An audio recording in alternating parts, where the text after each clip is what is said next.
Okay, I think we're live. We are Can you indeed. hear okay? Yeah, I can hear you loud and clear. Okay. So I want to welcome everyone back to HN News. I'm Sasha. I'm your host.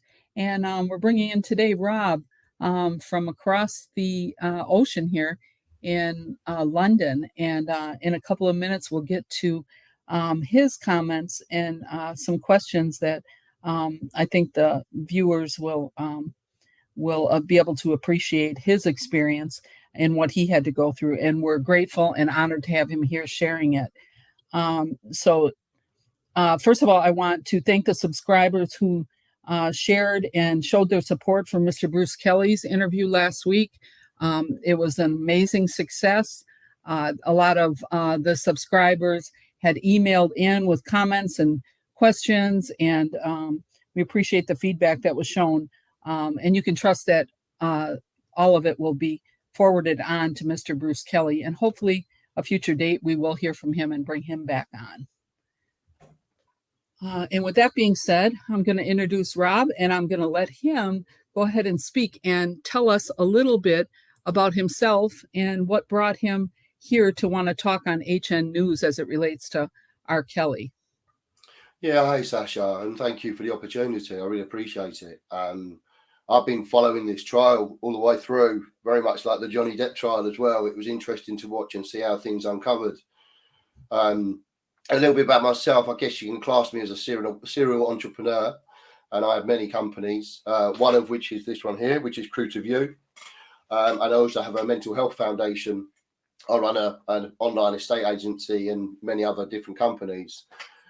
And I sort of picked up on it because I could relate a little bit. I'll start with the mental health foundation that I set up, and it is purely a foundation which was funded by myself out of my businesses, because I used to talk to a lot of men and women, actually, not just men in this case, where people had made allegations about them and how it turned them to alcohol and drugs, and how I sit with them and I try and coach them to get down the lines of sport or find a hobby, whether it be singing, whether it be fishing, whether it be boxing. I'm an avid boxer myself. I boxed for cancer research.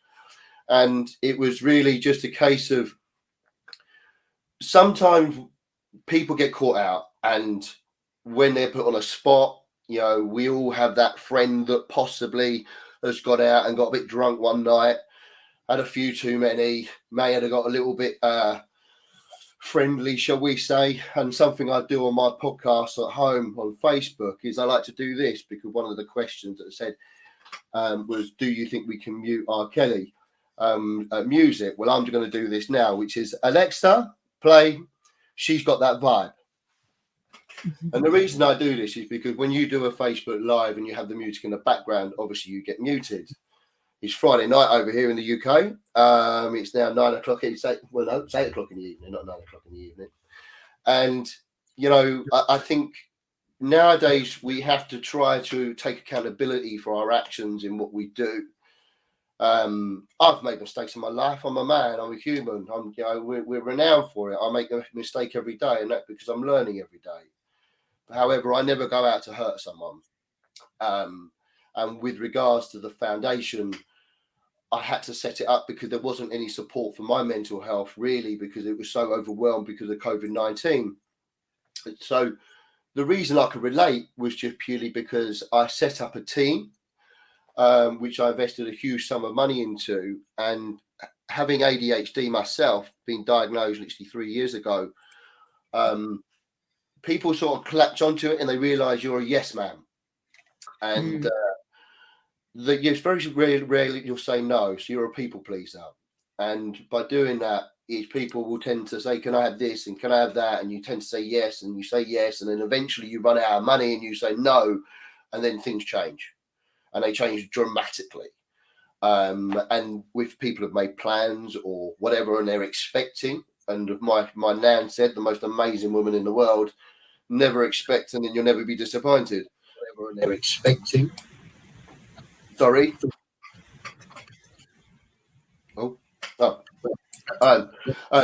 So for me, when people are expecting you to do stuff for them, when actually they should be taking accountability and just really sort of going to you for guidance rather than just expecting you just to deliver all the time for them. because if you keep taking and taking and taking, eventually it just becomes a bit, you become complacent with it. And then when it stops coming, you just want either more, or will tend to, you just sort of, I don't know, you just, people can turn nasty, and there's no need to have all this nastiness in the world right now. I can't stand it. I just like peace.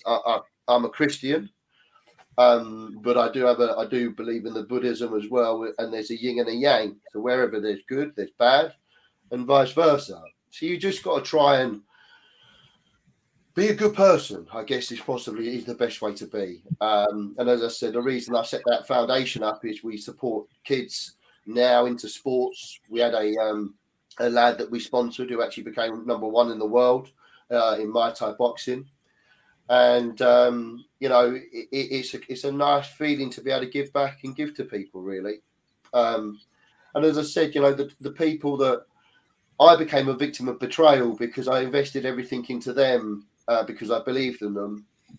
I actually set up a production company to help someone get their voice out there because I thought she had a very, very good voice, and I still do, and I still stand by that. It's a shame I can't play you the song for different reasons, but I think if people could say, you know what, we've made a mistake, we got it wrong. There's two sides to every story. As I say, I've got Raw is my brand, which is this here.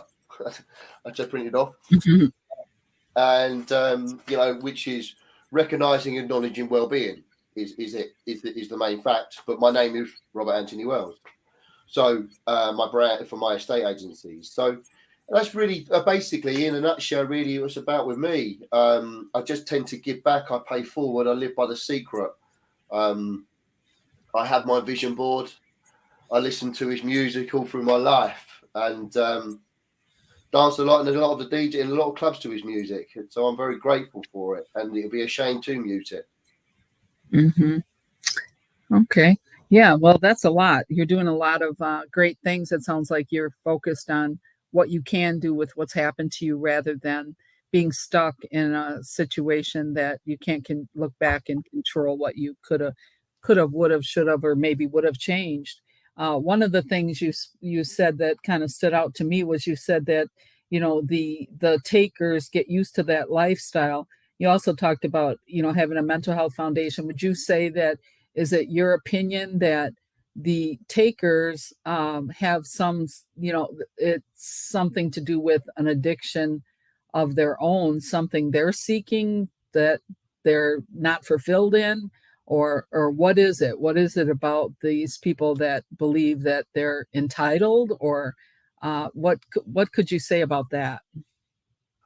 Well, I believe we all have addiction. I think we all have some form of addiction, and that's what makes the world go round. 9 times out of 10, you'll either have a partner, or you'll have a husband or a wife or children or a sibling that you love.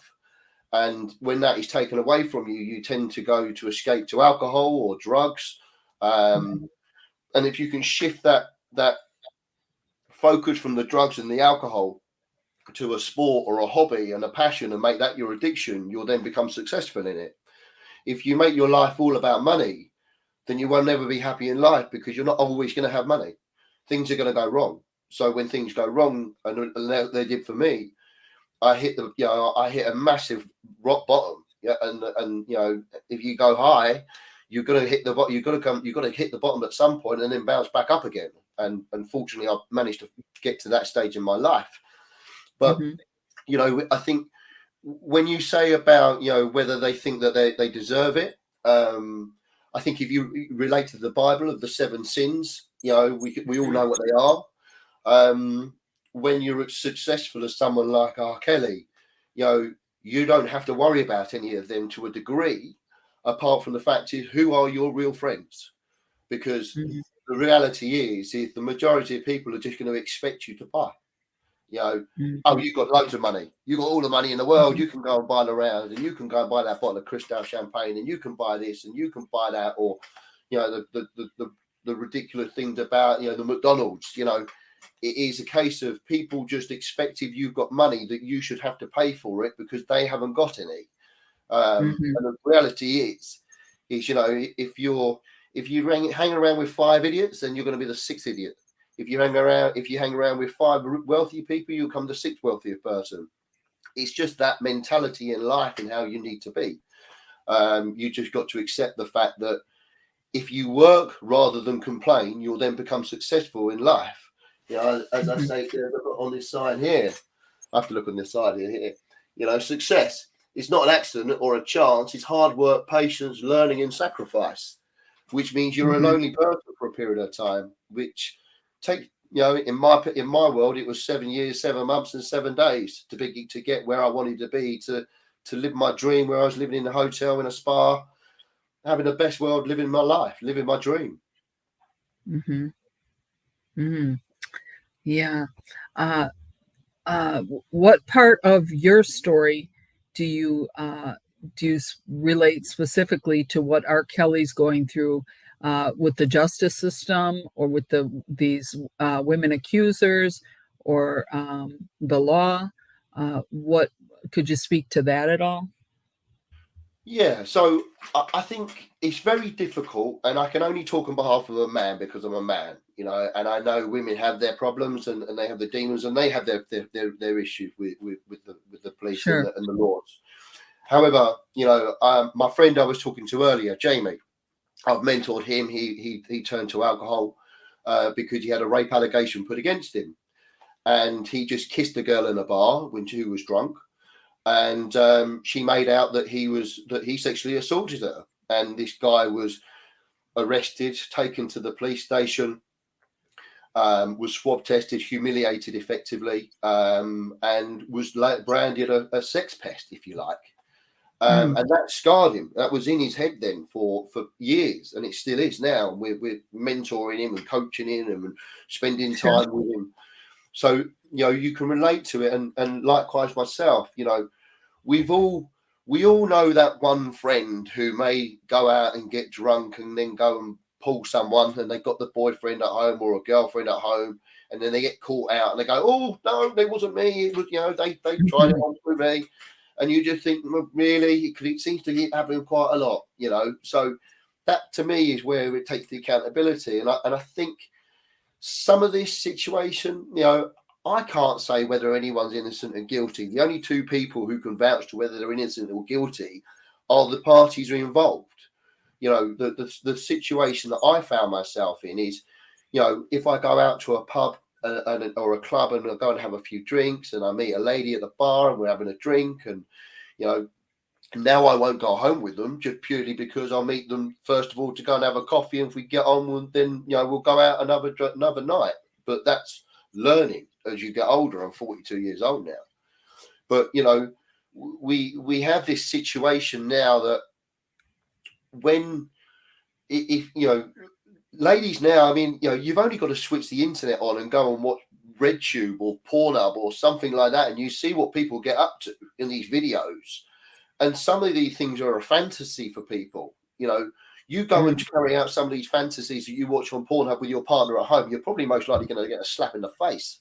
You know, I watched a sketch with you know with a comedian the other night. You know, where he said he was watching some porn. You know, and this guy spits in his girl's face. You know, in the porn, and she's loving it and all the other bits and pieces. You know, if he was to go home and do that and spit in her face, she would go absolutely mental and slap him around the face for doing so. You know, and it was done in the banter and the joke of it. But there is this fantasy world of what people want, but actually the reality in the world, you can't actually have it, if that makes sense. Uh-huh. So Uh-huh. I can relate. I can relate to a lot of what's happened from a personal experience where you're told, "Oh, do me a favor and hold my throat while we're having sex." You know, like, no, I'm a 6 foot guy and I box. I'm strong. You're not. I Mhm. do that. I'm in trouble. You know, Mhm.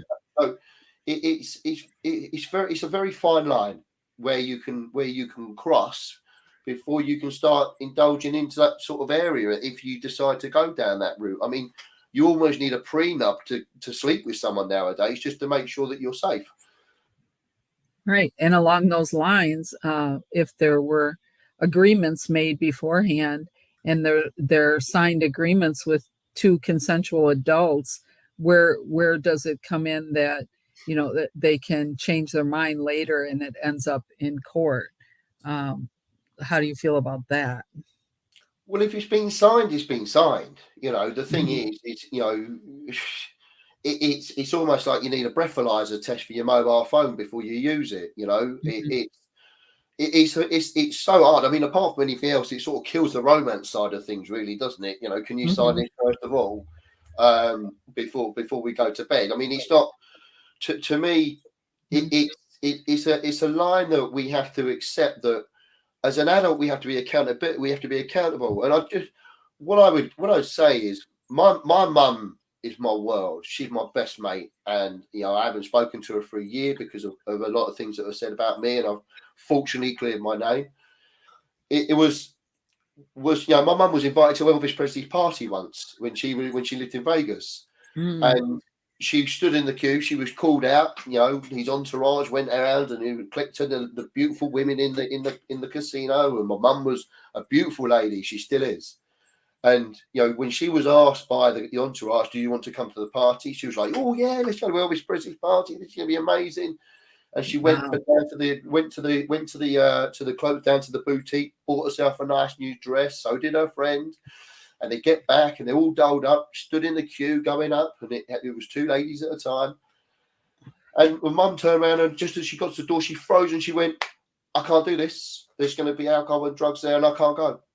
And I don't because I want to be in control." And that's my mum because she's in control. So she turned around and she walked out. And her Wow. friend never spoke to her again, Mm, because she really wanted to go and she couldn't go because my mum didn't want to go. So the thing is taking that accountability for doing something gives mhm, you that credibility of a human being to say, actually, do you know what? I know what's right and I know what's wrong. mhm. Yeah. Yeah, it's that is really something what you said, and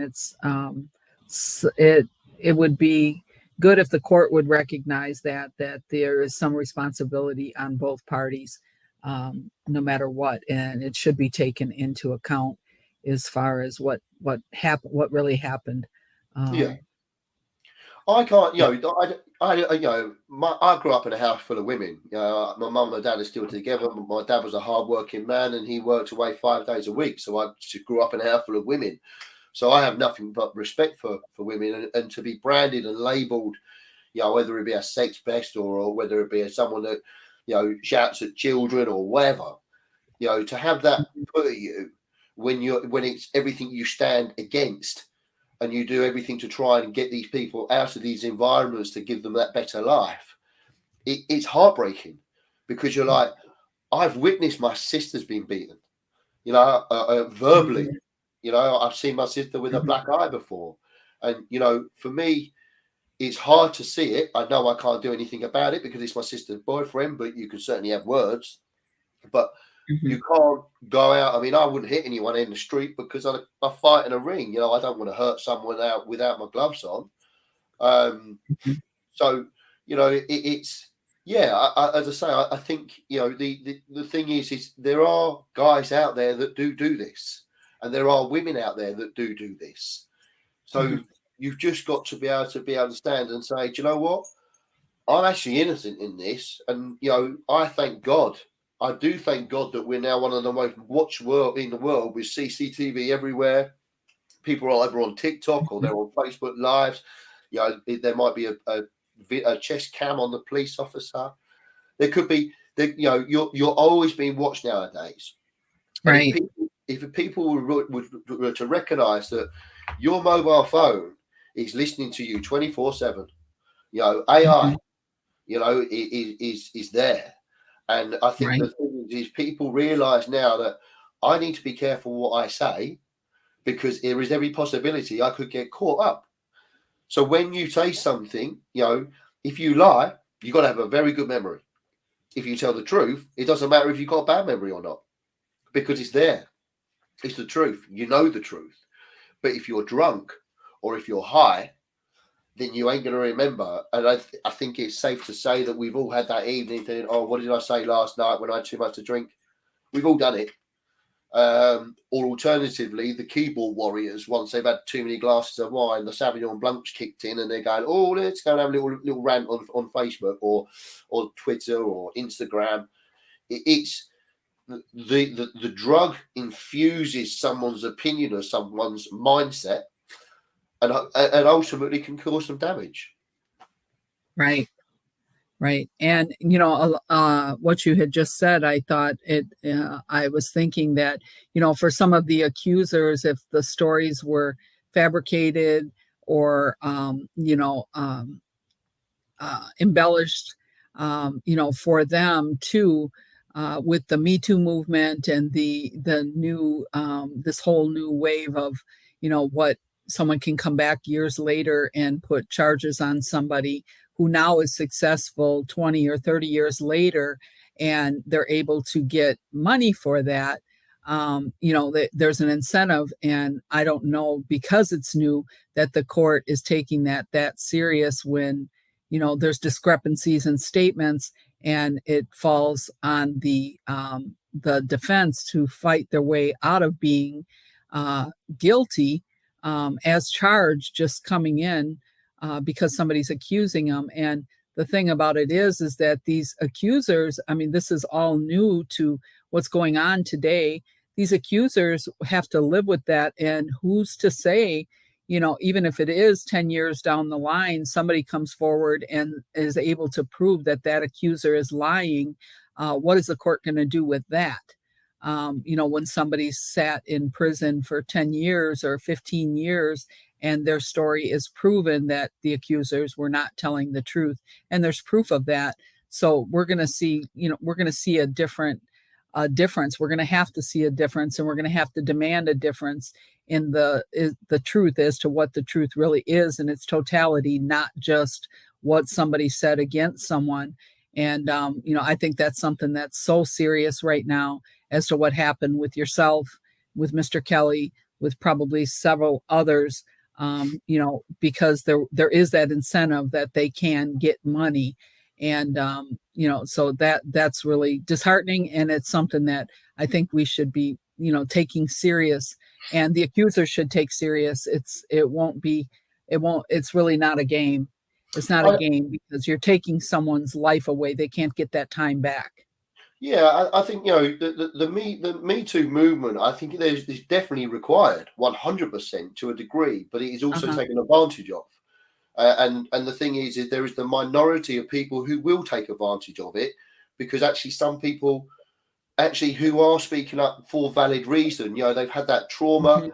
and they haven't. They've had their counselling, they've had their hypnotherapy, they've done their meditation. Eventually you found the strength within to go and talk to about it. And yes, to a degree, there are some people. I mean, I know people within my own foundation that have been victims of rape, and they've been victims of this, and they've been victims of that. Mhm. But then there are also people who are actually, like you said, who have actually been wrongly accused and actually been put in jail for a reason that actually isn't really valid. Mhm. And going back, over 30 years of what's happened is, yes, if someone has physically abused someone, excuse me, if someone has physically abused someone, and if someone has mentally abused someone, then there is a right that they should be pulled up for that situation to where they are put into. And if it means end up in jail and that's where they need to be, well, that's where they need to be. But the thing Mhm. is what I would say to these individuals is, let's just think of karma. Let's go back. We've got the 7 sins, right? We've already talked Mhm. about it initially. But think of karma. Karma, there is no end date. Karma's always going to come back at Mhm. some point, which means that if that person takes their life and they're in jail incorrectly, that person's got to live with that for the rest of their life. And then eventually they get caught out. And then they've got a charge for them, because actually their allegation that's caused a death effectively should serve a penalty for them to serve a prison sentence. So Mhm.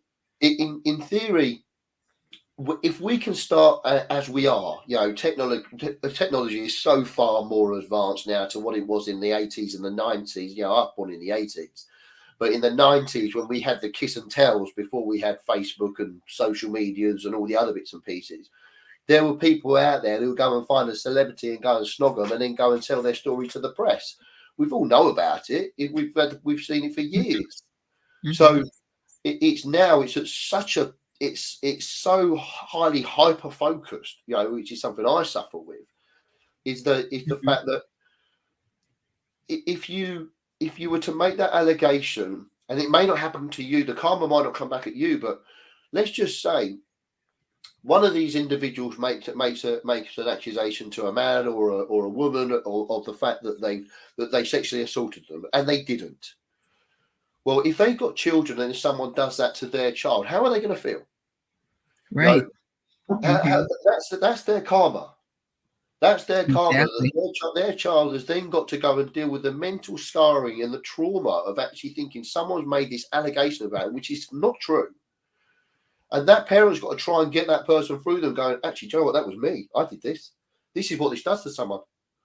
And, some people will care. Some people won't. If you've got ADHD, you'll care. That's everyone I know that's got ADHD, and I think I put a comment once when I was watching the R. Kelly trials. I wonder whether R. Kelly's got ADHD.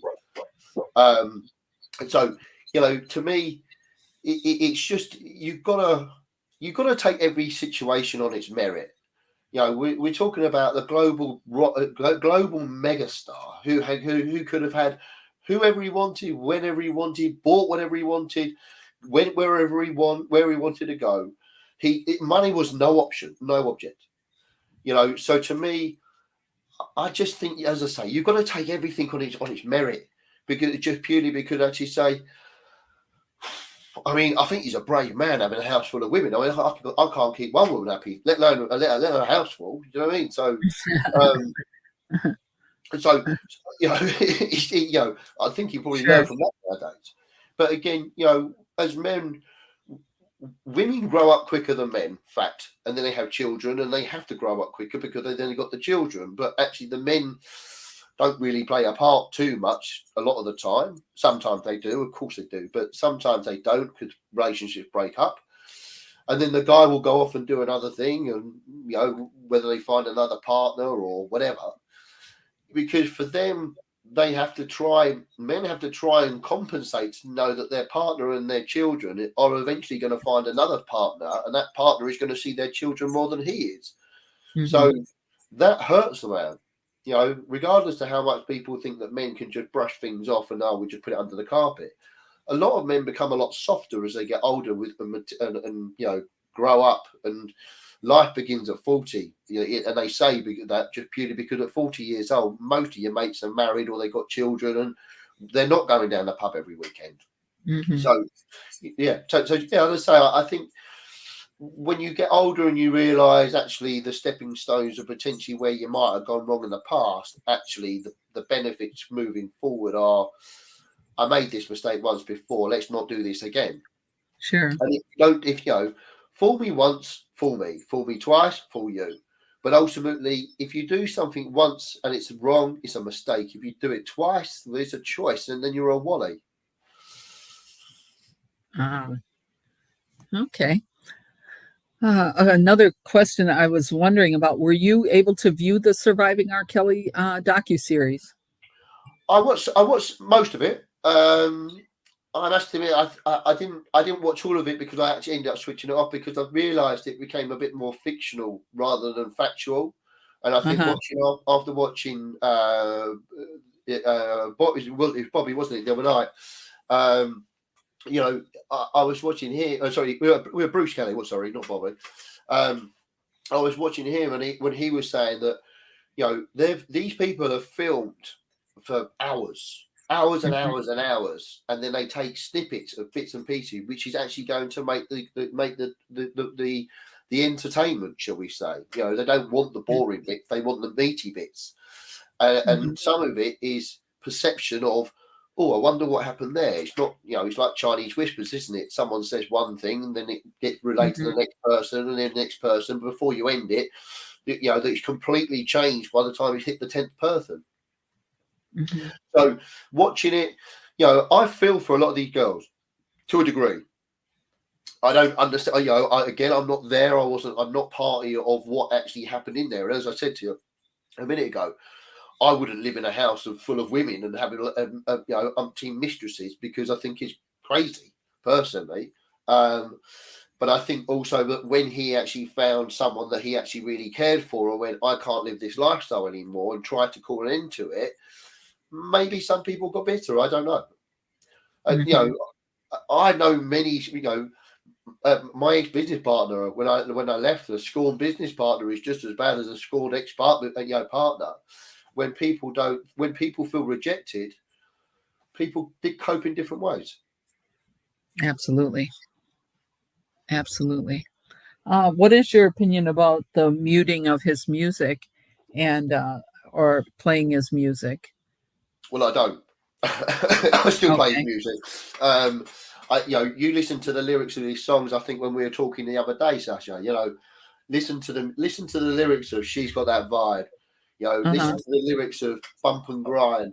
Listen to the lyrics of "Can You Feel It?" "I Wish," "Happy People." The Victory Song. You name every single song. It was almost like when he turned around and sang that song, "I Believe I Can Fly." It's almost like he could see what was going to happen to him, and he had the lyrics pre-written for the situation and the circumstances in. So I believe that will he be muted forever? No. I always make the joke to when my friend was potentially going to get put in jail. I just sort of jokingly said to him, I said, "Don't worry, Tupac became more famous after he came out of jail." So Hmm. it's you listen to a lot of this music, and when you listen to it and you listen to the lyrics, not necessarily just the beat, a lot of people can resonate to them, to the lyrics, because of the environment they've been in. A lot of people have been in the club and danced and got up close and danced with a girl, and Hmm. there's nothing wrong with that. Hmm. Girls get dressed up to look sexy for guys. Guys get dressed up to look sexy for girls. You don't go, "Oh, I'm going to go out in my pajamas tonight and hopefully pull," do you? So it's people are spending money, and more money than you ever have done. Whether you're Hmm. buying makeup, and even guys buy makeup now. So we aim to look good. And going back to the music side of things, I don't think they will, because everyone that's watching this right now will probably be playing their music on a Friday night, Sure. or when they're feeling down, a little bit depressed, or just broken up with someone, they'll go and play one of his love songs. Hmm. I just think we can't, apart from anything else, by muting all his music, eventually he's going to run out of a load of money, and then he's got nothing left. And then what are they going to Hmm. get anyway? Because he's got no Hmm. money left. If Hmm. he's got no money left, what are they going to get? Right. It has been said that, by people that surround him, that R. Kelly is shy, and that Sony actually created the brand and decided that that was going to be, his persona, his stage personality was going to be a sexual icon, and they created the band or the brand for him. And he went with it, and it's ironic that that is what actually, caught him up at this point, is the sexual brand. Basically, everybody's heard of R. Kelly, so if they think about his music is sexually driven, and Sony not taking any responsibility for that, and him standing alone in a RICO charge. How fair do you think that is to him? Well, I think we all have an alter ego. Personally, I think there's that bravado in you when you're that much of a superstar, globally across the world, and you've got a backing force, as huge as Sony, which to a degree would have put him into the level of the place of where he is, but ultimately his Hmm. music is there as well. Should they be accountable to it? Yeah, of course they should play a part towards it. But actually, the thing is, can you say this is all Sony's fault? Can you say it's all the Me Too fault? Can you say it's all these girls' fault? No. Can you say it's R. Kelly's fault? No. I think it is a collaboration of people to say, do you know what? We're all adults, and like my mum did, and walked out of that situation. She walked out of that situation because she didn't want to be in that situation. So to be that, sexy, superstar, which is ultimately what made him who he was. I remember watching one of his videos when he was when he was in a concert once, and I can't remember what song it was, but he was there dancing on a stage, and a woman going up to go grab his balls, and and that's perfectly acceptable. If a guy did that to a woman, crikey, he'd be lynched. But so it's again, but they all have to be accountable. They all have to be accountable. I think it's unfair to go and just pinpoint one person into it and say this is all you. And I think that's ultimately when I watched the interview that he did, the first one when he came out. I can't remember the name of the lady now; it slipped my mind. But was it Gail? Someone that he did that interview, and he sort of had that breakdown because it was the first time he actually got a chance to release. I can relate to that to myself in the fact that I'd finally got a chance to talk and I found my voice. I was a very shy. I wouldn't say I was an introvert, but I was quite a shy extrovert person because I didn't really want to talk because people didn't really get me. They were like, he talks rubbish. But I'm just wired up differently. That's my ADHD. So it's just a case of, I think everyone has to just be put in a room. It's almost a case of, back in the old days, go stick everyone in a room and give them a cushion and say, right, it's your turn to talk, it's your turn to talk, your turn to talk. Let's sort this out amicably.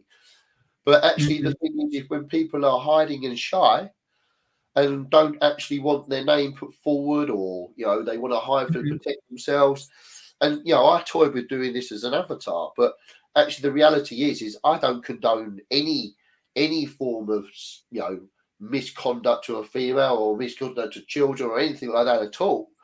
The situation is sometimes, and the truth always comes out in the end. Fact. It may come out in 30 years' time. It might come out in 3 years' time. It might come out in 5 years' time. Who knows? It might all be true. Who knows? But the reality is at the end of the day, and I don't generally believe. I just generally believe as he said, he's got a big heart, and I can relate to having that. Is if I'm having a good time, I want everyone else to be having a good time. I don't want to see that person sitting in a room being miserable. If I'm having a great time, I want to get them up and get them dancing. So, I think they all need to be. I don't know the music industry well enough. Although it's very cutthroat, it's very much like a state agency. Everyone's out to get their last buck and wants to be the biggest and the best. But I think things need to be addressed, and I think by the looks of things, they are now anyway. Did you follow the New York trial? Yeah, I did. Okay, and did you find anything wrong with how the system handled that and the injustice for him, or did you feel it was unjust? What can you say about that? Well, I think it's almost just trying to point the finger, isn't it? That's all they're trying to do, is to try and get out of taking accountability for certain things, and maybe you should have monitored things differently. But if you're over 18 and you're doing these bits and pieces, he is a sexy superstar at the end of the day, and he is around adults, and I think with regards to a number of people who actually got pulled back in afterwards and being questioned, and some of them now being jailed as well. He actually demonstrated that now things are starting to materialise. And I think I'm right in saying, and do correct me if I'm wrong, but one of the individuals that said that she was 17 years old is now being proven that she was 18 because of the filming of the Macaulay Culkin set. Is that right? That's right. Yeah. So the thing for me is, all that demonstrates is it is possible for someone to lie. But then it does actually demonstrate eventually you will get caught out. Right. What do you think is the fix for this situation, the injustice in itself? Well, I think as he said himself, he's not completely innocent on all of this. He has announced that he does play a part in this, because ultimately he does. Do I think the thing is when he was cleared of, was there were 13 cases and he was cleared of 7 of them, I think it was in the last one. Yes. Um, Hmm.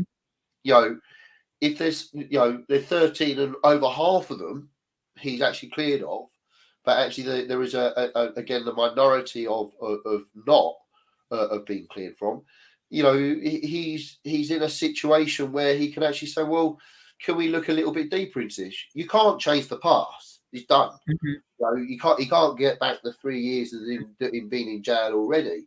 And Hmm. I can relate to that because I'll be honest with you. I think even if he was out, even if he wasn't in jail, I don't think he'd be going out anyway because he'd be mentally traumatized anyway, whether he was at Hmm. home or not. So yeah, I just think it, it, it's a long stretch, isn't it? And at the end of the day, you can someone can kill someone and spend less time behind bars. Hmm. Hmm. And as I said, you've got to look at the bigger picture to say, look, who's hearing this? We're all. Who wouldn't want to go and date someone like R. Kelly? I mean, if I was gay, I probably would do myself, but I'm not. But it's a situation of Hmm. people will latch onto people with money. Fact. Hmm. You're not going to go and chase the person that's got no cash, are you? You're going Hmm. to chase the person and hope that you're going to get something out of it. And Hmm. 9 times out of 10, people feel when they got money, they do feel Hmm. relatively empathetic to people who haven't got money, and they try to help as much as they can. And as I say, then sometimes they can become a victim of betrayal. Sometimes, things don't work out. Um, should some of these individuals play part to it? Yeah, I think they should do. But ultimately, at the end of the day, you have to you just have to stand by your own morals and your own ethics to say, actually, do you know what, he's done his time. But I would say to a lot of these girls from the bigger picture side of things, and guys for that matter, not just girls, it's not just girls involved in this situation, is when he runs out of money, he's got no money, you've got nothing left to get. Hmm. Would you mind answering? Were you accused of sexual assault? Yeah, I was accused Okay. of sexual assault because a female was trying to make a guy jealous. Uh-huh. And in that case, were you jailed? Were you incarcerated? Nope, because it wasn't proven innocent. I tried to say, well, take me to court then, because I Uh-huh. had nothing to hide. I had nothing to Mhm. hide at all. And I said, look, at the end of the day, things did happen between us, but at the end of the day, it was consensual from you and it was consensual from me. Mhm. And actually, Did to be you? fair, you came back 2 days later and we had sex again. So it's not as if you were forced on, but I was forced myself on you because you came back again. So Uh-huh. it's to have that labeling put on you is one of the most soul destroying things you'll ever have. It's horrible, especially when all you want to do is, as I say, when I set this company up, Crew to View, it was set up to help Mhm. individuals who are caught up in toxic relationships to earn enough money to get themselves a deposit on a new property to get themselves out. Mhm. Mhm. Excuse me, So I'm doing did some you covers of did COVID. you have to? Were you was a complaint made about you? Where you actually had to? You were charged with something and you had to fight your way out of it, or? No, it was rumours that were spread around town, and I had to defend myself. And fortunately enough, a lot of people realised and knew me well enough that it wasn't true, and it was an individual crying wolf. Uh-huh. But ultimately, it only takes one person to believe them. Because if Mhm. one person believes them, then two people can believe them, and it just multiplies. And then all of a sudden, again, you get the Chinese whispers, and then it's all sorts get out of proportion. Mhm. And are you completely assured that it's over with, that that isn't going any further, or that she isn't coming back to say something? Yeah, 100%. Okay. Because I Okay. challenged it so much. My company Raw is because I don't shut up, as you can tell, Uh-huh. and I do Raw a lot. Uh-huh. So for So did me, you speak out right away about it, or you were just trying to quietly squash the rumors, or how did you handle that? And do you compare that to R. Kelly not being able to speak out and then coming out on the Gayle King, trying to express himself? were you able to, did you squash it right away? Did you make a lot of Yeah, noise about the accusation? yeah. As soon as it came out, I stopped it straight away. Okay. Do you I, think I that that would have been something he should have did? Is that your opinion? personally, yeah. Okay.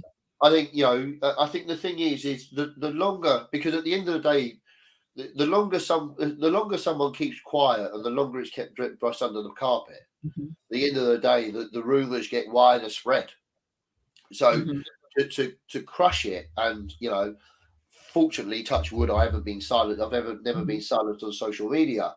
But what I have done is, I've always said as soon as something's come out, is I challenge it straight away, and I challenge it on social media because if I go into in a pub, there's only 20, 30 people there. If in my circle, if I do this on social media, I'm going to speak to thousands of people in one hit, and they go, "Well, to be fair, he come out straight away and turn around Hmm. and make this comment. Where was that other person? Because they didn't say anything at all about it." Hmm. Hmm. And was your business affected by those rumors and accusations? Did you lose business, lose money? I lost it. I lost one of my business. I had to rebuild it again. Hmm. It was Hmm. a 200. It was a £250,000 business. I mean, like I say, it's not nowhere near the comparison to what Mr. Kelly's got. But at the end of the day, rumors do kill. Hmm. Hmm. And were you able to recover, or did you try to, get that back, or take any action against the person who falsely accused you, or?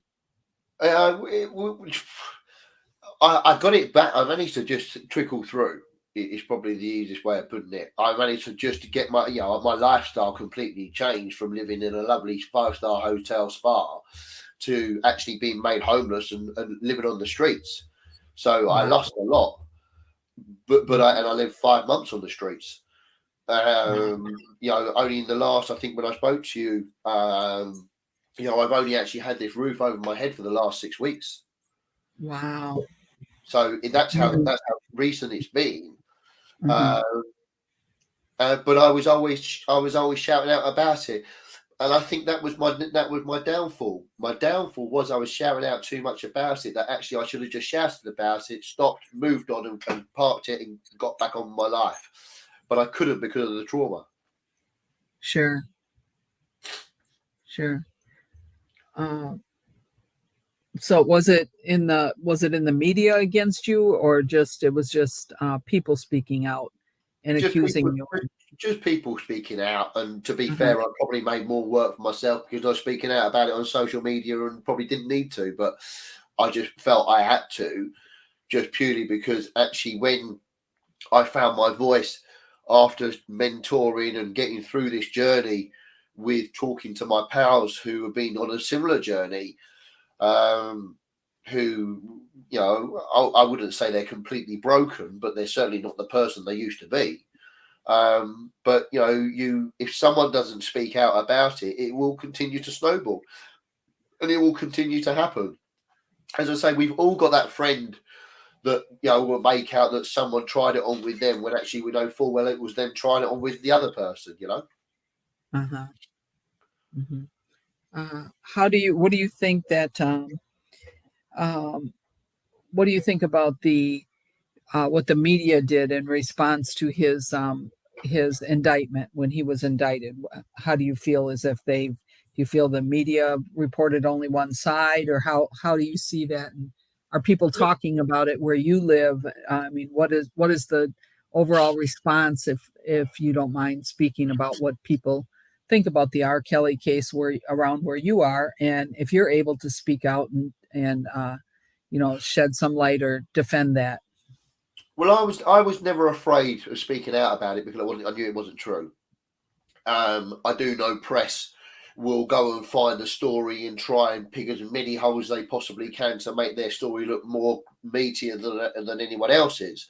So Hmm. sometimes things can be over exaggerated quite a bit. Hmm. In terms of getting through the journey, it is a case of when you are a global superstar, it isn't going to go to bed straight away.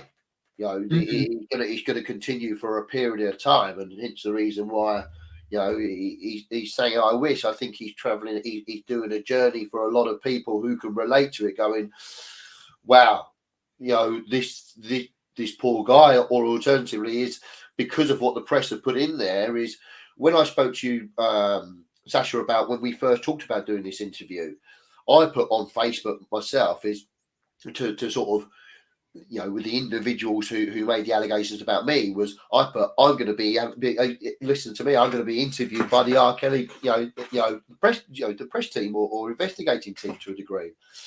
And the first thing people turn around is, isn't he a nonce? Isn't he this? Isn't he that? And you're like, do you know the full story? Because do you actually know what's there? And the people who made the comments of, the girls weren't allowed to walk around the house and they weren't allowed to do this, and yet you've got some of his managers saying that's not actually true. I would imagine in his house he's probably got things that are worth millions of pounds. I think a lot of stuff is fabricated a bit. I think what I found with my team that I had with individuals is I had to keep some of them separate to a degree because I didn't want them to show. I didn't want to show favoritism. Because as soon as you show favoritism, then one gets a bit jealous, and then you've got a problem. Then you've got to try and make them feel good, and then you can't be in two places at once. You've got to say, right, that's your role, that's your role, that's your role, and that's what you do. Now, people are naturally. I think people are naturally competitive in that their nature is just competitive, whether they want to believe it or not. Yeah, everybody wants to be first. Everyone wants to be the top. The thing about it's easy to get to the top. The hardest bit is staying there. Right. So the thing is some do like competition, fact, but some if they don't get to where they are, then they sort of go, oh well, it's because of so and so, and it's because of this, and they got that, and and you're like, no, actually, they just did a bit more than you, or they did something better than you. That's all, and we need to find your strength. Because actually, this part isn't your strength. It's let's go and find a role that actually is going to suit you better. I worked in the corporate world of agency for a period of time, and I know that different girls used to sleep with different managers and all the other bits and pieces. It happened. I think if you open this up onto a level of employment, then actually you will probably find it happens all the time. That people sleep with different people just to get promotion. Right. Well, I would say some of the fans probably were maybe fooled by some of that.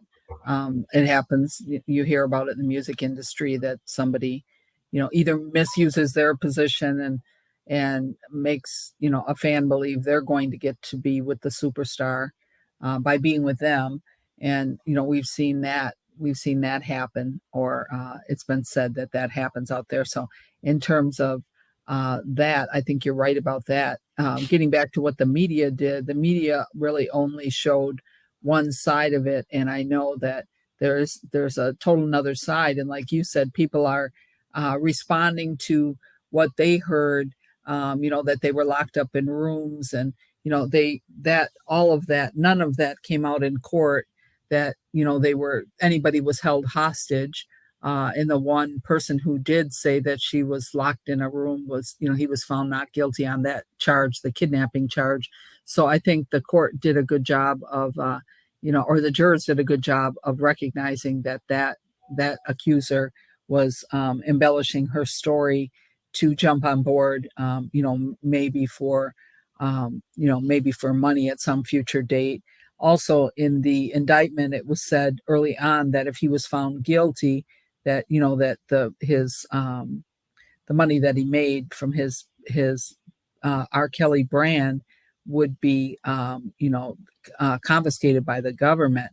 So I think their timeline, and I don't know if you realize this or in talking to people, their timeline, putting the surviving R. Kelly put out a lot of bad press, and if people watch that, and then they only heard bits and pieces of what actually happened, it's easy to see where nobody digging into it would believe that everything, that he was the monster that they created.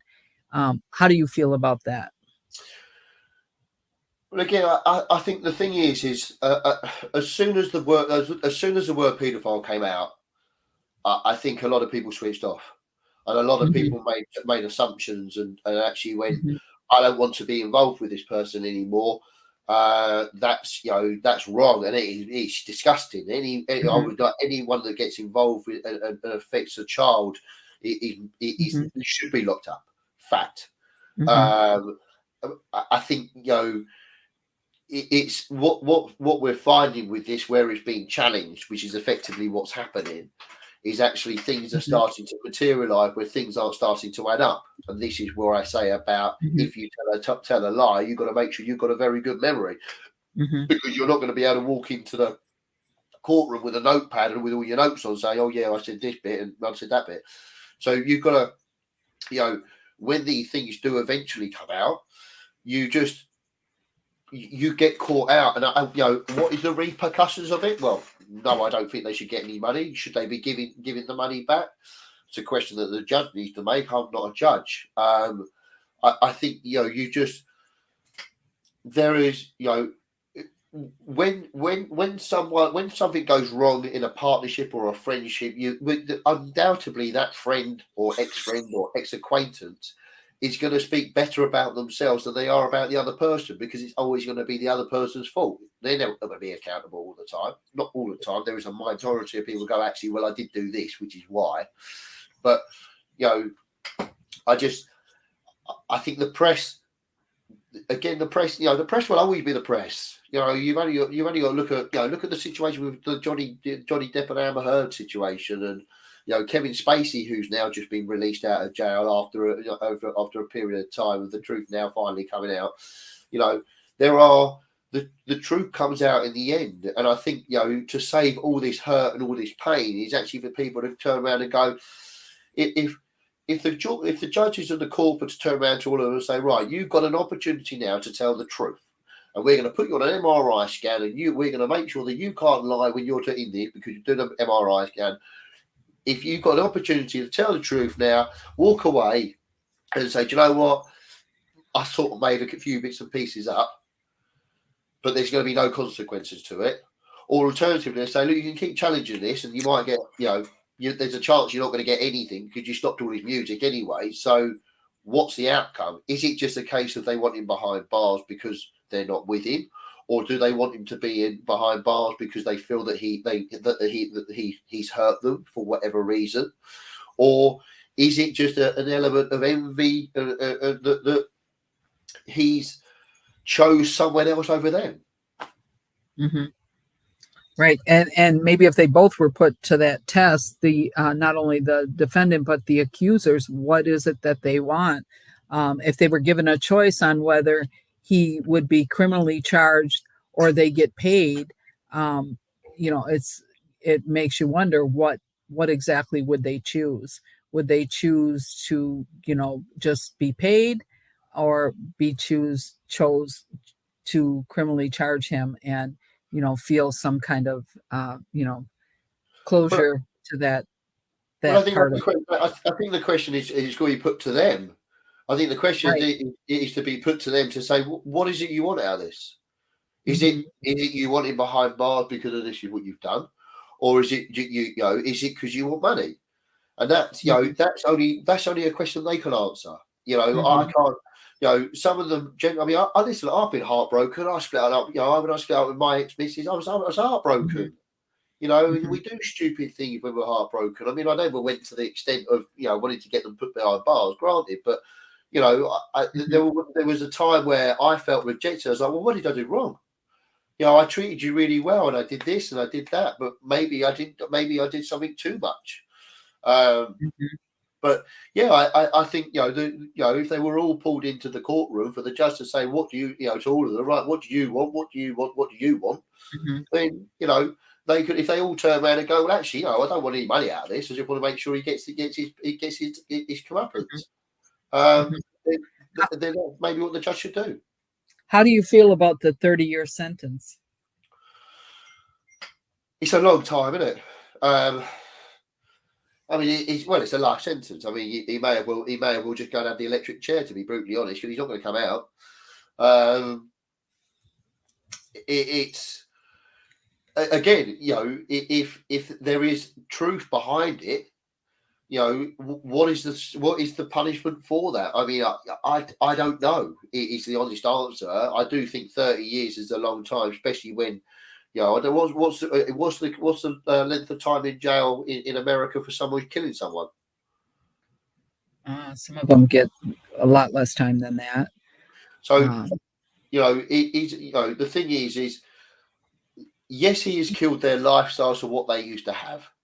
That's the way I would put it, and they may not have that lifestyle again, and that is what they possibly fear.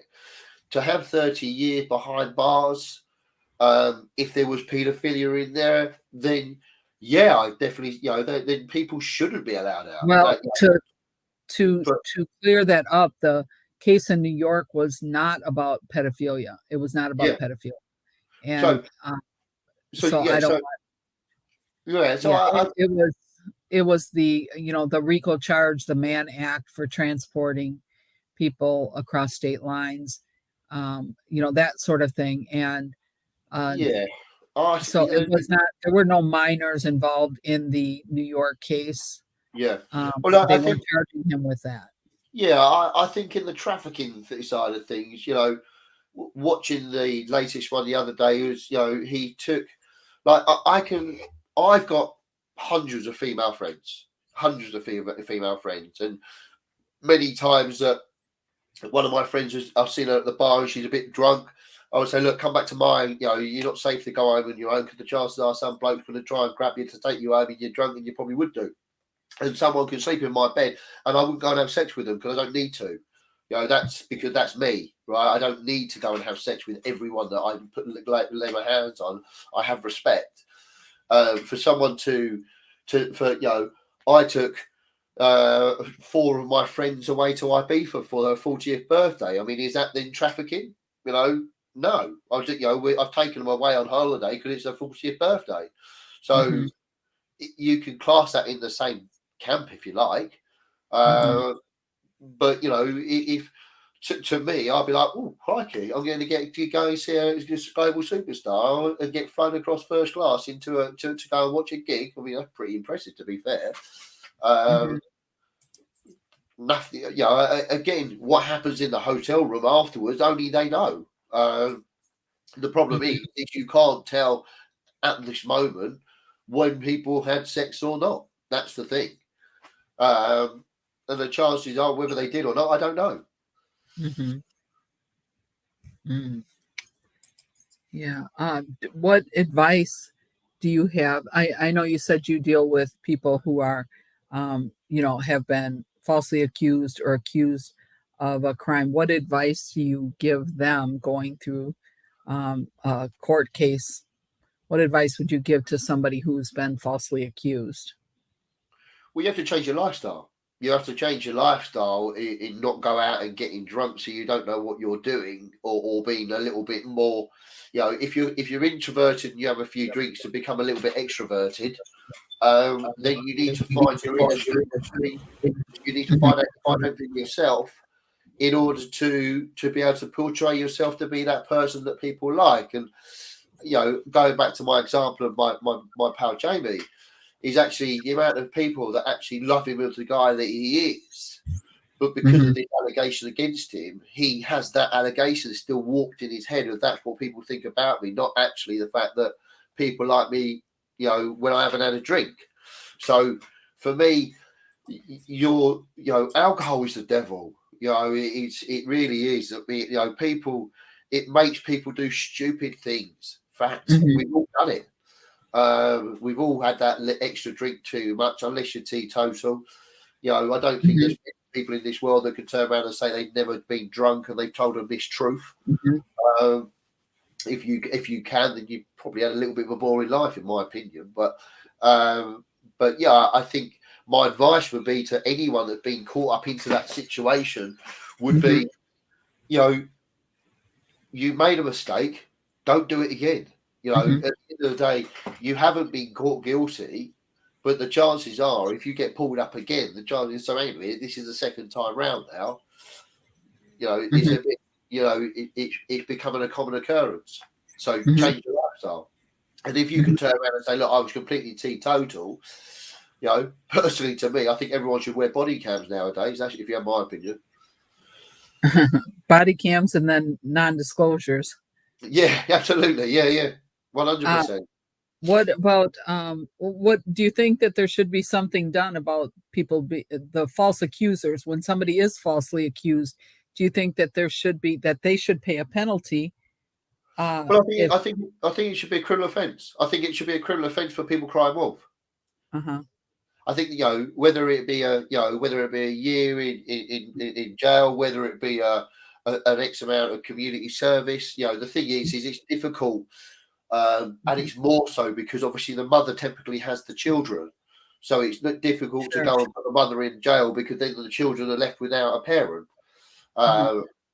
So it's very difficult to do that, which means does it then come down to being a fine, and can they then afford the fine? Who Mhm. knows? The one thing they can do is community service, and it's going to be on their record, granted. Mhm. But I think it's very difficult to actually get this one pinpointed down. But I do generally believe it should be a criminal offence for someone because Mhm. effectively it's perverting the course of justice. Mhm. Would you say that if looking at the timeline of the docuseries and then the indictments coming out around the same time, does it appear to you that R. Kelly was targeted? Yeah, well, yeah, I do. Okay. I think it is.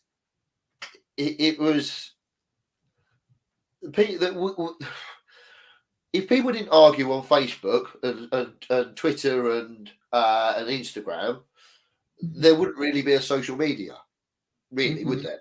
Because no one's going to be going, yeah, well done, well done, because they don't do Mhm. it.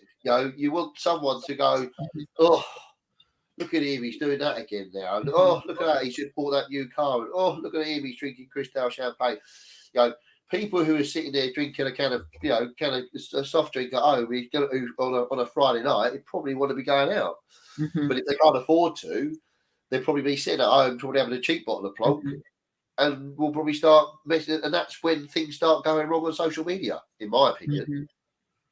They should have a breathalyzer for people on social media, I believe. Mhm. Yeah. What is your opinion about things being said on social media regarding this case? Well, it sort of it gives people the opportunity to make an opinion, doesn't it? That's the thing. Mhm. If everything if this all came to light, let's put this back. If this happened 20, 30 years ago, Mhm. would this be as big an eruption as it is now? Probably not, because we didn't have the social media platforms.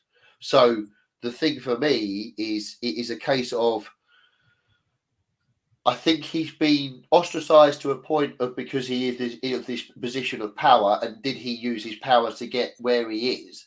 No, everyone wants to be his friend because they know he's a cool guy and look what he got and look what he's got to achieve. And yeah, I want to be Mhm. invited to his party. So you're going to befriend him to start off with. But if he doesn't take a shine to you, or there's only a certain amount of spaces, then you're going to probably feel a bit rejected. Mhm. That answer the question? Yeah, it did. It did. Yeah. Uh, let's see. Uh, So it answered my question, but going back to the one question about someone being falsely accused, Yeah. and I know you said change the behavior. Obviously, change their behavior would eliminate them being falsely accused if they keep a sober mind or what have you, as you spoke on. But what about someone who truly is falsely accused? What would your advice be to them to how to get through this? Well, if they were to come to see me, I'd say you've got to just try and wipe the slight mistake clean and just move forward. You've got to park it. You've got to say, right, this has happened in my life. How can I stop this happening again? I'm pretty certain it won't ever happen again. Certainly in his Mhm. lifestyle. Um, and it is a case of right. What do we? How do we evolve from this? I'm not saying become teetotal and don't have a drink for the rest of your life or whatever you're passionate in, whether it's, over in America, obviously people can smoke cannabis. You can't over here. You've got to change your life to adapt to the person that you want to be. But actually, this alter ego that you are on stage, you've almost got to carry it through your life and say, well, this is me. This is me. I am this person. Actually, the truth of it, it's not just this, but when you get behind closed doors, it's just you and your loved one. Well, that's when it's just you and your loved one, and ultimately you're going to become a different person anyway. So moving forward with it, I can't even put myself in the level of someone like R. Kelly. Because look at the size of him. He's a global superstar. How can he go from being right up here to straight down here and be completely happy? The thing is if he got out, if he did get out, the chances are if you're making music again and everyone who's watching this is going to be buying a ticket to go and watch it. So, and all those people who actually are there are probably going to enjoy the flirtatious dancing. I mean, look at a lot of these R&B singers. I mean, look at Usher and look at 50 Cent and look at Snoop Dogg and having these dancers and people around them. And if you look with a lot of the time with R. Kelly, he was on the stage on his own. So because he could handle that himself, and he loved that attention on him. So I think, to be brutally honest, he would go back to who he was initially anyway, and he would just have to go for a lot of therapy and probably a lot of hypnosis and things like that, just to try and retract it out and actually go, right, next time you've just got to be able to turn around and say no to people. Just say no. It's a powerful word, no.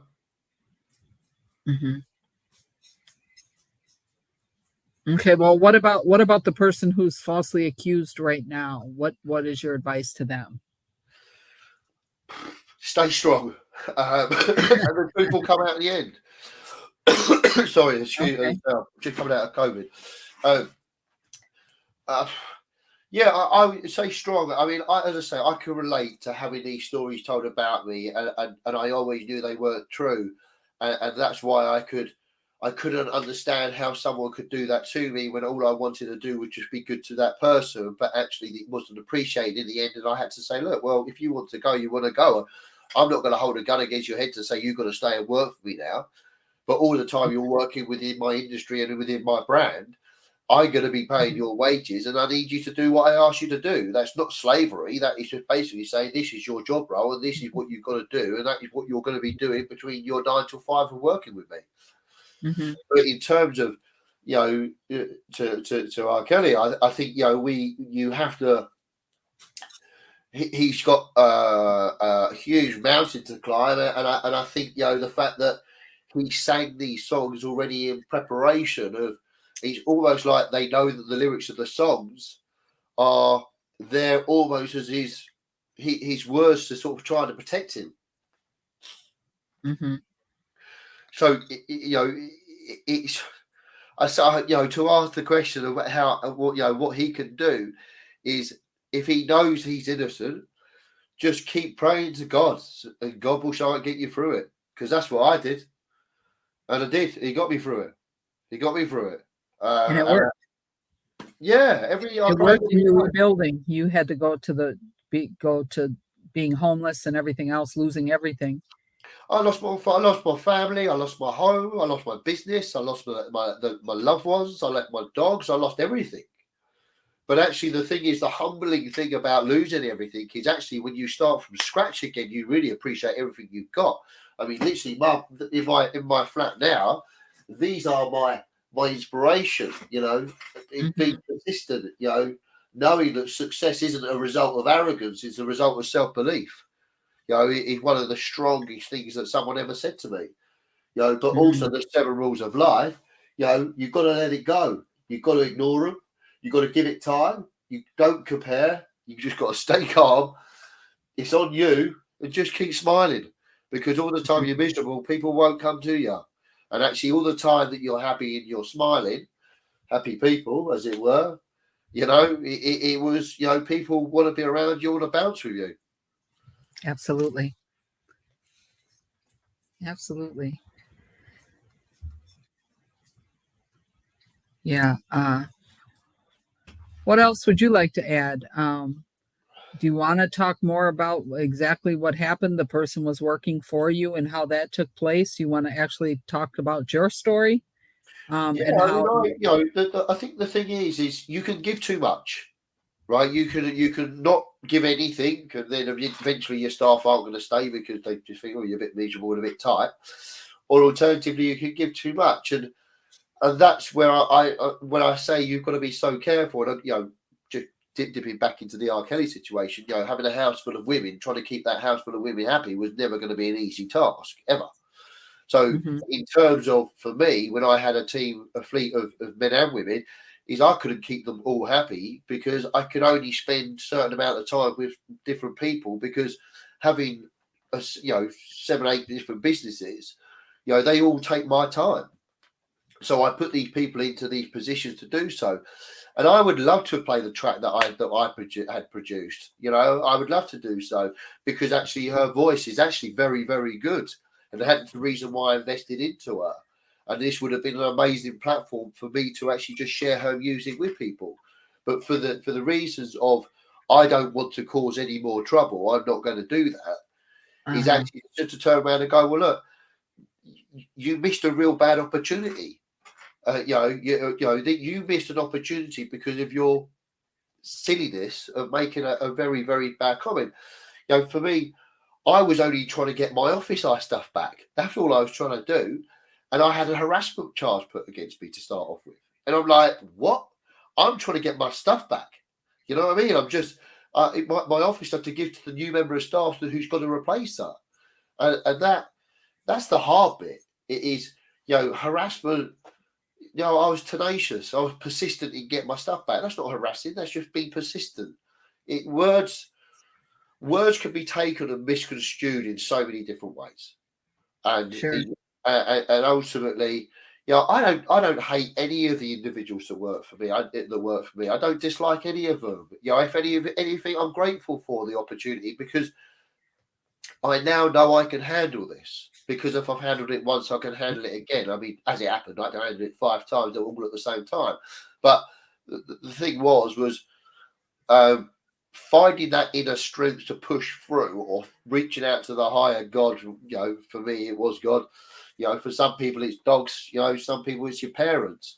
But some people Mhm. aren't lucky enough to have that around them. So, Mhm. for me, to invest all your money into someone and say, look, this is what I'm going to do for you, but this is what I need in return.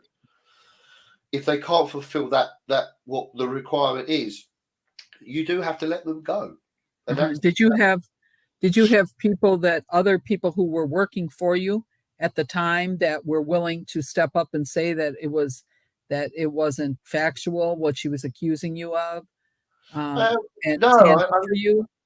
I mean, being a guy, you'll typically find most blokes and most people would turn around and go, I don't want to get involved. That's because it is Mhm. their truth and their truth. Sorry, my truth and their truth. Or my opinion, their opinion and my opinion. Would I get someone else involved into this situation and ask them to take sides? No. Um, but I also knew that if I challenge it enough, then eventually I'd get myself out of this pickle. And I did. So to try, all you get from your friends is, look, Rob, we know it ain't true. We know you're not that sort of person. We know that what that individual's like. So don't worry about it. Which is easy for them to say because it hasn't happened to them. So um, yeah, you are very much alone on this journey. I mean, I don't have a brother like Rob. I have a cousin, my cousin, who's like my brother. He's been the most amazing support for me. He's like the brother I never had. We still go out and have Mm. a beer. Still do. So I think, Mhm. yeah, you have unfortunately got to do the journey on your own. Mhm. I didn't even have a solicitor. I did it myself. Wow. Yeah, because I know my story. They don't Mhm. actually know my story. If at the end of the day, I just say, oh, I'm looking after myself. I speak for myself. I always have done. I'm not running away because there's no point running away because I've got no one to run to. Mhm. The only way, Okay. the only place I'd be running to would be 6 foot under. Mhm. Are you speaking out about it in your about what happened to you publicly? Yeah, yeah, I do it on social media on my Facebook page just purely because I know a lot of guys are going through this. Mhm. And they ring me and regularly send me messages saying thank you so much for speaking out. I now realise I'm not Mhm. alone on this, and actually, maybe I should have done this. Maybe I should have spoke Mhm. about it on social media a bit more. But the thing is, social media. That link I sent you earlier today. Mhm. The thing about social media is it's actually more designed for females than it is for men because a lot of men, unlike me, I'm not saying the minority of men will start making a lot of comments, but the majority of men will go, "Oh, I can't be bothered to respond to this." Whereas with a lot of the time with ladies and women, it's eye level, buy level. There's a lot of marketing. People will buy stuff through social media, whether it be a wish or whether it be something that's been advertised from a portal. Instagram. Someone sees someone wearing a dress and they go, "Oh, that's nice. Where's that from?" It's very much designed for that, and it's.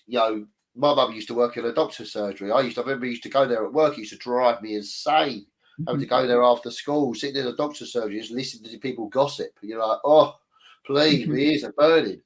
Um, so I think social, guys, you typically find on the likes of TikTok, there's a lot more men talking nowadays. And Mhm. actually, there's a lot of women now saying and this is what I love about TikTok and I love about women, is the ones that are like, girls, what are you doing to these guys? There are good guys out there that you're not hitting that reset button. If people could hit that reset button when that relationship was over to go, well, do you know what? I've dated 5 people in my life, and this is the first time this has ever happened. So actually, the probability of it happening again is better weighing in the favour that actually it Mhm. won't. But actually, and then what happens is that relationship breaks down, and then they find someone else, and then they do get caught up into that race because they've almost manifested it into their head. And the person that was the good guy moves on to another relationship. And then ultimately, what sometimes comes out is, just, oh, did you hear what the so and so? And it all starts again. Mhm. Mhm. Yeah, I see what you're saying. Yeah, it's a cycle. They carry on with the exact same behavior into another relationship and don't take any accountability, like you said. There's no accountability for what they brought with them either. So it Yeah. continues. It's a cycle. Yeah, it's a cycle, but you've also got to, Mhm. people have a bad day. We are Mhm. only human beings, right? It's not physically possible. It's not humanly possible to go through your life from the day that Mhm. you're born to the day that you die, unless you die when you're very young. But if you Mhm. live a normal life all the way up to 80, 90 years old, it's going to be Mhm. pretty much impossible to say that you're not going to have a bad day. I mean, there was a guy Mhm. who had £6 billion in the bank, and he took his own life. Mhm. You know, so money doesn't actually make you happy. Actually, music makes you happy, and I believe music makes the world go round. And to silence someone who's a Mhm. global superstar with his music is actually an injustice in itself. Mhm. That so many of us have had such, you can remember going to a club, listening to She's Got a Vibe or Bump and Grind, and having a dance and feeling good about yourself. Mhm. Why would anyone want to stop their children to have not have that fact? I mean, look at Barry White. I mean, crikey, how many times his song been played in the bedroom? Right. Right. Mhm. I just think I think some things can get blown out of proportion. I don't know what's right. Mhm. I don't know who's innocent, who's guilty in all of this. The parties involved are the ones that have got to turn around and just say, right, this is what we want. What's the goal? What's the goal here? We want this. We want $3 million for the sake of this conversation. That's what we want, and then we'll shut up and we'll go away. Or they'll turn around and go, actually, no, you've really done this to me. I want you in jail because you actually did sexually assault me, or you did do this. You know, Mhm. I mean, there's almost a point of, I sort of see why the recordings of the video were done were probably for there to be evidence that it was consensual, but it sort of almost Mhm. backfired on him because of they were recorded. But again, I mean, I haven't seen the videos and I don't want to watch the videos. It's not the sort of thing I would watch. But at the Mhm. end of the day, some of these videos that have been done, I can't comment on because I haven't seen them. What I do know is I do know a lot of my pals tend to watch a lot of these channels online nowadays, and porn is significantly greater now than it was 20 years ago. You've only got to look at the likes of OnlyFans. Uh-huh. Yeah. What do you think about a case coming back after the 2008 case and the fact that he was found not guilty of obstruction um, in that case, but yet the alleged victim from the past was allowed to speak. Do you feel anything about that? That he was, they brought that case back because of obstruction, but then he was the person who didn't testify before was allowed to testify this time around. Do you see a problem with justice with that? Well, I think when you have to go and stand up in court and have to go and talk, it's a significantly different experience than having to just go and talk to someone in an interview, because you're swearing on oath. And yes, people can lie on oath. Of course they can, and it's been proven it's already happened. For them to go back and have to go and revisit it, and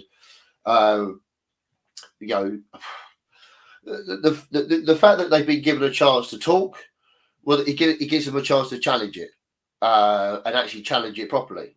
And on all accounts, the lawyer that he's got now, it seems to be pretty damn good at what she does. So, Mhm. because she's cleared Definitely. through, so she's cleared him out of 7 out of 13 so far. And Mhm. if this individual wants to try and take this judge on, Mhm. well, if she's telling the truth, then if she's telling the truth. If she gets caught out, she'll get caught out. It should be Mhm. she should be given the opportunity to talk. Personally, I think it's sort of there's an argument to say it's being, some of these things are being cleared, and now it's being cleared because it's been revisited again, and now it's being cleared. The fact that someone going back to try and challenge it yet again, well, good luck to them. They didn't get through it the first time. What the chances they're going to get through it the second time? Well, the point I was making is that do you feel it's fair that they get that second shot to bring it back again? I mean, he was acquitted once because she said it wasn't her. Her family said it wasn't her. They brought it back and said it was because it was tainted. And so my point is, they said the case was in 2008 was tainted, and that justice was obstructed, that there was interference with that trial. And on that charge, they were found, three of them were charged with it, him and Yeah. his manager and his other assistant, but they were all found not guilty of that. Um, that was the reason for bringing her back. And I think if when he was someone found, plays around, I think if someone plays around with evidence, it actually demonstrates there wasn't something right in the first place. Because actually, you wouldn't need to play around with it if it was right. So why? exactly, but he was found not guilty of playing around with it. Yeah. Who was sorry? Who would play? Who was found not guilty for playing around with it? Mr. Kelly was found not guilty of obstructing justice, and so were the other two. Because he Uh, had nothing to hide. right. And so they were found not guilty. That was the reason for bringing back the 2008 trial. So, bringing those charges back up. And so he was found not guilty of tainting that trial or obstructing justice. But they still were able to bring the other charges. Well, I think to a degree, it could actually work in his favour, because actually they could turn around and say, "Well, we brought this back in yet again, and we can actually prove that you're not guilty of this." Right. So it's actually Exactly. another point. It's not actually another point on his scorecard. So actually, it does work in his favour. So that could benefit him. Hmm. Um, I don't. I mean, it's a very messy situation and a very messy case. And as I say, I'm pretty certain he'll probably go and move into a one-bedroom bungalow in future, not have a house full of women. But so, but I think to go to revisit something where we've been proven innocent already. I think personally to reopen it back up again for to have the for the lawyer that he's got, she'll probably quash it again the next time round anyway. So Hmm. I personally I wouldn't worry about it because he hasn't tainted it, he hasn't played around with it, he hasn't done anything with it, so he's got nothing really to hide, has he? Right. Yeah. Yep. There's something to look forward to. And I'm sure she has a lot to unpack in that regard as to how this all unfolded against him. And Yeah, we're just going to stay positive on that note that she was able to get some things dismissed and maybe get the case and before the New York appeal is finished, I'm sure there'll be a lot more unpacking to do, and hopefully he gets some uh, vindication there, some relief uh, yeah. in that. I think he's done a period of time in jail, which probably hasn't been an experience, a journey that he'll ever want to go through ever again. So I think he'll be a lot more careful, and will he go back to making music and selling music again? I would imagine he probably would do if he got out, because that's what he's good at doing, and you would want something to Mhm. stop someone from doing that. So, but will he change his lifestyle? Then I would guess yes, he probably would do. Um, a lot of these people who are, I don't know. I don't want to turn around and say that the people who are doing this are probably all jealous because they're probably not. There's probably a reason behind why they're doing it. I don't know any of them personally ever. I'm sure I'll probably never meet them either. Um, Mhm. but it's just I I can relate to his situation, not on the same sort of scale by any means whatsoever, and unfortunately not for some of the reasons as well. And I think in the fact that you know it's just a case of he just needs to learn to say no. It's my honest advice to him. Just say no Uh-huh. to people. Don't be going buying people cars just to be liked. If you're a shy, timid person, I mean, if you look at his backstory of his childhood growing up, he probably just wanted to make people around him have that more than what he had growing up, and that made him feel good. Mhm. Mhm. Right, and like you said before, he probably could have had any woman, any man he wanted, um, and so that speaks a lot to his character that he didn't try to reach high. He was humble and actually wanted to help out people who were less fortunate than Well, I think him. didn't a couple of them turn around and say if he asked them to go back out with them, they said yes, they would do. Uh-huh. Right, I mean, that doesn't that say something about it? right. You're exactly right. Yeah. Uh, anything else you wanna talk about, Rob? No, I think that's it. I think I really appreciate you asked me to come on and speak about my story. And I say I can only ever voice an opinion, and it is only a opinion. I don't condone any form of violence to anyone. All I want is peace in the world and happy. I wish someone would go out and rewrite, heal the world, and have that played as a global song again. It's about time that song was sang again because there's so much hate in the world right now. Um, Mhm. have another live aid.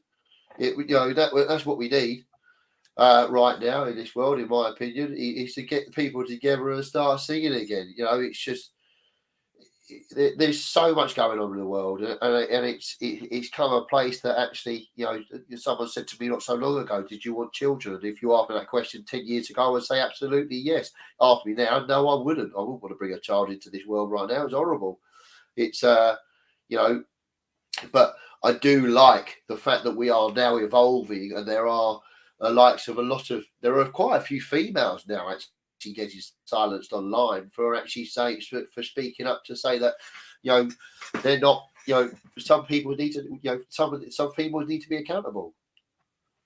Right. Yeah. I think it's funny that they call that they actually, there's a charge for the Mann Act, because I myself know women who who have done the same thing. And could they be charged with the Mann Act? And has any woman ever been charged with the Mann Act? Because women, just like women lie, women do that too. Women travel for sex. It's interesting that it is just the Mann Act is just called the Mann Well, Act. They I believe think, you know, women don't do that. well, we're coming into a world of equality now. Equality now. It's no. I just popped out to go and get some dinner just before I come on tonight. And I was talking to, I sat chatting at the bar, and a black guy come over, and so we were just talking. He was a club promoter, and he said, "You going to come and you having a beer?" And I said, "No, I'm just having a bite to eat. I'm doing this, and I'll pop back down now afterwards." And he was saying to me, he was like, "Yeah, I'm a black man." I said, "Why do you say that?" And he went, "What?" So why do you say you're a black man? You're a human being. You're not a black man. You're a human being.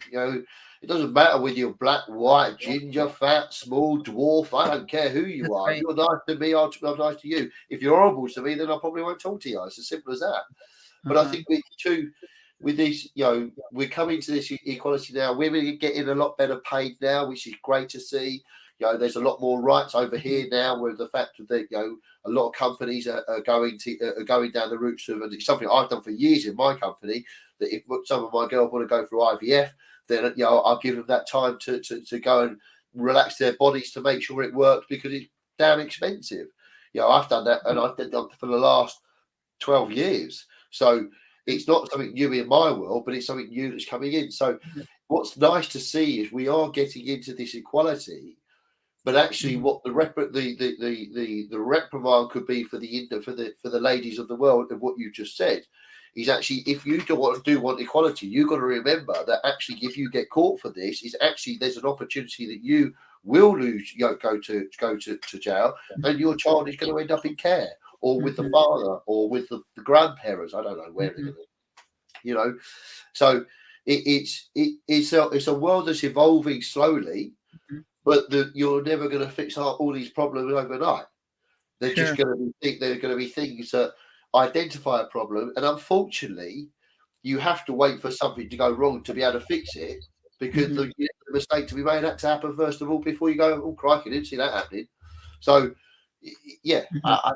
I think we're definitely making progress, but I also think people need to stop using this, you know, you know, even as a white male running a company now isn't that easy. But I wouldn't turn around and go, "Oh, I'll play the victim," and go, "Oh, it's just because I'm a bloke and this is a female." That's it. I have to Mhm. say to myself, "What? How did I get myself into this situation? Mhm. And how can I stop it doing it again?" And that's Right. that's only me that can work that out. Mhm. So you're saying you don't think that the race had anything to do with Mr. Kelly's case? If I'm honest, no, I don't think he did. If I don't think. I think, since the Black Lives Matter. I'm all about all lives matter. That's my mentality. Black Lives Matters, White Lives Matters. Kanye just he wore that T-shirt for White Lives Matters. So Mhm. it's all lives matter. We're all human Mhm. beings. We all deserve to live, breathe, and Sure. eat, and live a happy, content life, and love, and have the opportunity to love. So, in terms of saying it's down to blacks, it be black. I think we need to move on from this now, because actually, there's a lot of the times now is Mhm. actually my best friends are black. Mhm. Honestly, they're like some of my best pals are black. Some of the nicest ladies I know are black. So I'm not going to Mhm. turn, but then actually I've got other ladies in my life who are amazing friends, and they're white, and just like some Mhm. of my pals who are white as well. So we are. I say to people, right, one of my favourite drinks is a cup of tea, but I ain't a mug. It's a. I'm not going to get on everyone with everyone, and if you do, you're doing something wrong. you're a people pleaser, you're probably going to end up in a place, but you'll probably do something wrong and get caught out. Hmm. You not be true to yourself. Yeah, for sure. For sure. Okay. Yeah. All right. Well, we appreciate you coming on. And if there's anything else you want to add, No, I you think can. I really appreciate the time and for you to reach out to me. It's been a privilege and an honour, and I hope that the right result comes out off the back of it for everyone involved. Um, and for the people who have told a mistruth in it, that karma will prevail. Hmm. Hmm. So, Okay. Yeah. but Uh, sorry, I will say one thing. One thing. One of the things that we do need to recognise at the moment, and I think it's safe to say that that the world is starting to adapt to the world, that mental health is actually something a lot more common than people realise. And I make common sense ain't that common, but mental health is actually a lot more common because we all suffer something. And I just wish that everyone could just recognise this little logo as well, of recognising and acknowledging well-being, and just if you're having a bad day, there's an opportunity. There's a very good chance that the person you're talking to may be having having the worst experience, but they're just putting on a brave face. So just be kind. Absolutely. I like that. That's All been right done. That's all then. right today. Thanks so much, Sasha. I really appreciate it. Oh, thank you so much. Thank you. I'm glad you were able to come over and share your experience with us and talk about how it relates to how you could relate to that, what Mr. Kelly's going through. We appreciate it. And Thank you. yeah, we wish you the best. And Thank you we'll be much. in touch. We'll stay in touch. Yeah, definitely. Well, at least hopefully I'll be in New York very soon, so I'll tap you up and let you know. It'd be nice to be up for a coffee or a glass of wine. Awesome. Yes, Yeah, absolutely. All right. perfect. Well, don't All kill right. you, mate. Thank you so much. Take All care. right. All right. Thank you. Thank you. Bye bye. Bye bye. Okay, that's all, folks.